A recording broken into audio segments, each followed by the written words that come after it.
জানবো যে মহিলাদেরকে কষ্ট দিলে, তাদেরকে আঘাত করলে কি ঘটে। হযরত আলী রাদিয়াল্লাহু তাআলা আনহুর কাছে এক ব্যক্তি আসলেন এবং তার দুই হাত রেখে একত্রিত করে বলতে লাগলেন, ইয়া আলী, আমার বিবি আমার ঘরের ঠিকঠাক মতো দেখাশোনা করে না, সে আমার কোনো কাপড় পরিষ্কার করে দেয় না এবং সে ঘরের জিনিসপত্র ঠিকঠাক মতো গুছিয়ে রাখে না। তাহলে কি তার সাথে আমি রাগ করব না? তাকে কিছু মারপিট করা উচিত না? এতটুকু বলার সঙ্গে সঙ্গে হযরত আলী রাদিয়াল্লাহু তাআলা আনহু বললেন, কে বলেছে তোমার বিবির উপর তোমার ঘরের কাজ করা ওয়াজিব রয়েছে? মনে রাখবে, ইসলামে মহিলাদের সম্মানকে যতটা উঁচুতে রাখা হয়েছে ততটা সম্মান অন্য কোনো মাযহাব দিতে পারেনি। আমি আল্লাহ রাসূলের কাছ থেকে শুনেছি মহিলাদের সবচেয়ে বড় দায়িত্ব হলো সে যেন তার সন্তানকে ভালোভাবে মানুষ করে এবং সে তার সন্তানের দেখাশোনা করে। কিন্তু যদি তার সন্তানের দেখাশোনা করার জন্য তার স্বামীর কাছে সাহায্য চেয়ে নেয় তাহলে সেটিও চাইতে পারে। আর এখানে তুমি তাকে ঘরের কাজ করার জন্য বলছো।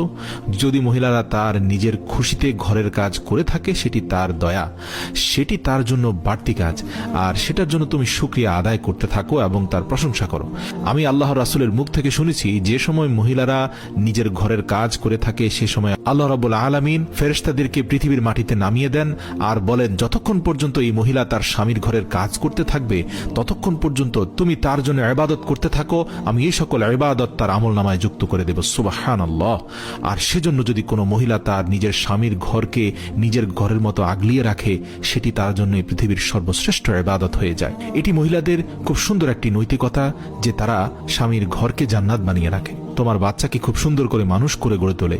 কিন্তু কেউ যদি কোনো মহিলার উপর জুলুম করে আর বারবার ঘরের কাজের জন্য পেরেশান করে বিরক্ত করতে থাকে, তার উপর অত্যাচার করে থাকে, তাহলে রোজ হাসরের দিন আল্লাহ রাব্বুল আলামিন সেই মানুষটির গর্দান ধরে টেনে নিয়ে আসবেন এবং তাকে কঠিন শাস্তি দিবেন। আর দোজখের একটি দরজা তার জন্য খুলে দেওয়া হবে।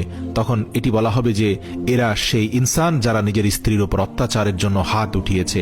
এরা হচ্ছে পৃথিবীর সবচেয়ে বড় কাপুরুষ যে তার দুর্বল স্ত্রীকে ভালোবাসায় আগলে নেওয়ার বদলে অত্যাচার করেছে। প্রিয় দর্শক, এবার আমরা একটা ঘটনা জানবো। সেটা হচ্ছে হযরত আলী রাদিয়াল্লাহু তাআলা আনহু রাস্তা দিয়ে হেঁটে যাচ্ছিলেন, তখন দেখতে পেলেন একজন ব্যক্তি তার স্ত্রীর উপর অমানবিক জুলুম করছে। তখন হযরত আলী রাদিয়াল্লাহু তাআলা আনহু তার কাছে গিয়ে বললেন, হে ব্যক্তি, আল্লাহকে ভয় করো। তোমার পেরেশানি, তোমার দরিদ্রতা এবং তোমার রিজিকের বরকত কমে যাওয়ার কারণ একটাই যে তুমি তোমার বিবির উপর জুলুম করছো। মনে রেখো, বিবির উপর জুলুমকারীর ঘরে আল্লাহর রহমত আসে না, বরকত আসে না, দারিদ্রতা তাকে আঘাত